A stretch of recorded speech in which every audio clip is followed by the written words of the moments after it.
Hey, here we are again. Well, I had a little technical mishap. I guess it was my rehearsal for this one because I lost the recording. But in any case, I got a big announcement. I'm going to do a series on Flight of the Garuda. Here it is. Oops, don't move too much.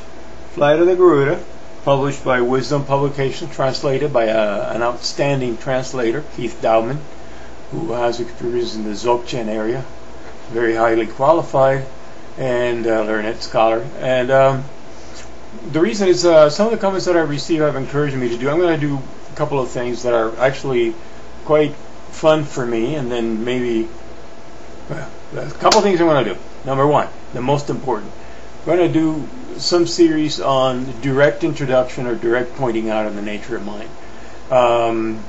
Do a compilation of maybe snippets of Sojo Rinpoche's moments when he actually explicitly says he's pointing out. Presentations like from Flight of the Garuda, which is a teaching text, also one by Clarifying the Natural State by the I think it's the Datpo Kagyu, but I have to check the text. The difference is Flight of the Garuda was done by Shabkar, who's a yogi, and it's primarily a pointing out a teaching text, while the other I'm talking about is a meditation manual, actually partly for teachers.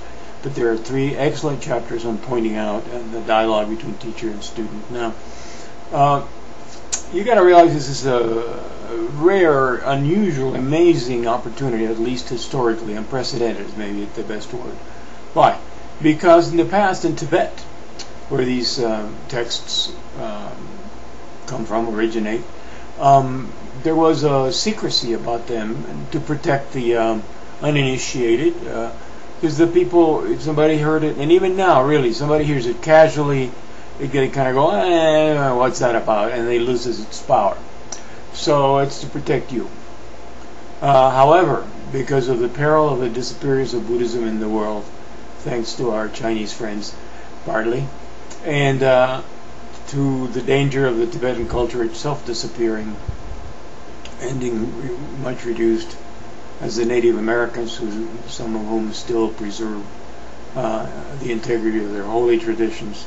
Because of that danger, the masters have decided to open a lot of teachers that were secret. And I'm very happy. I've certainly benefited from it.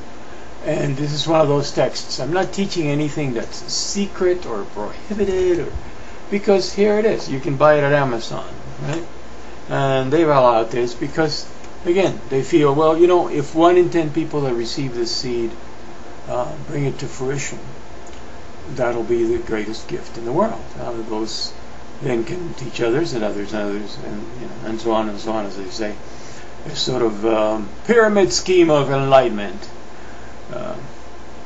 So in any case, this text, it fascinates me. It's a poetically written Shabkar Lama, a very highly realized kind of wandering yogi.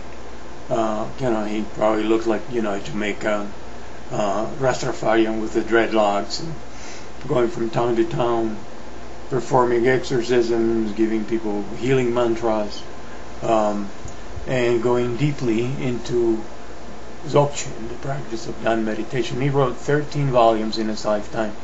He was a prodigious writer. He could write 100 pages in one day at a sitting.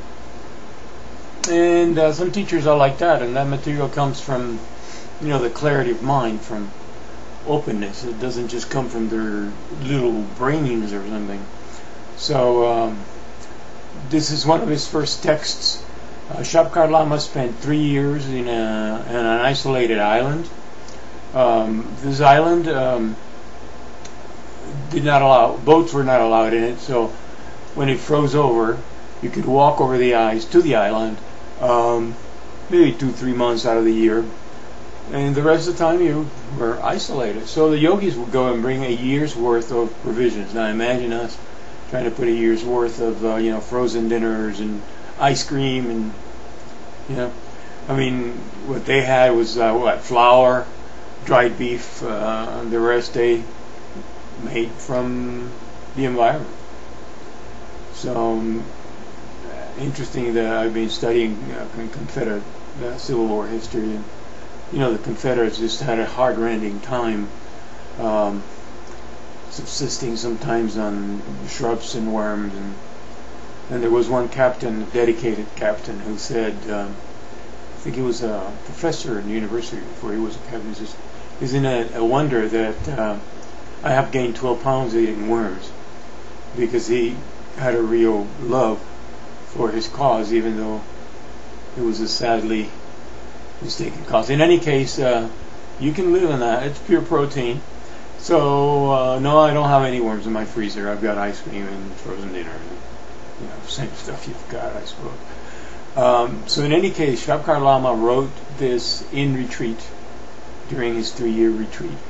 And Keith Thaumann has helped us a great deal by kind of grouping the 25 verses. I believe it goes to 25, maybe 23, but anyway, a group of verses into, some are teaching verses, some are instructions and practices, Dzogchen, and some are aphoristic. These are originally composed in poetry in the guise of songs, but the translation doesn't lend itself, so I think wisely Mr. Thaumann has chosen to make it clear prose rather than stilted prose, trying to imitate a poetic form that cannot be rendered into English, especially because of the technical Buddhist terms. I want to point out a couple of very important things, I believe. One is that, as I probably often have reminded you, and probably got you sick and tired of it, the practice of Dzogchen cannot begin until there is a recognition of the nature of our mind. Recognition of that indivisible, liberty, justice, no, invisible,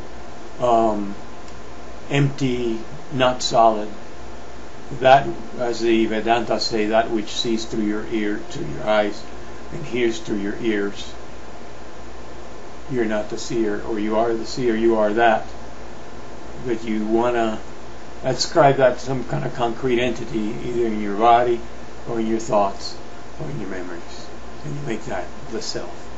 But truly it is invisible, untouchable, unoriginated, always there, and it's the nature of your mind. So once there's that recognition, then of course into the Dzogchen practice becomes recognizing that state or that full presence as it arises, and then automatically we drift off, coming back. That's what's called non-meditation. It's a practice to be done 24 hours a day when, as Sojo Rinpoche says, remember to remember to remember. Now, without making, another point, and then a last final point. The next point I'm going to make is that actually Westerners may not have such a hard time recognizing the nature of mind. We have something that, the ancients didn't have. We have recordings such as this. You're virtually seeing me in person. You can see my expression, you can hear my voice, and the nuances it carries. Again, Sojo Rinpoche, many of his recorded talks will start speaking and convey to the audience that he is now in that state. And he makes it clear. So these are precious moments. I remember when I'm in his presence.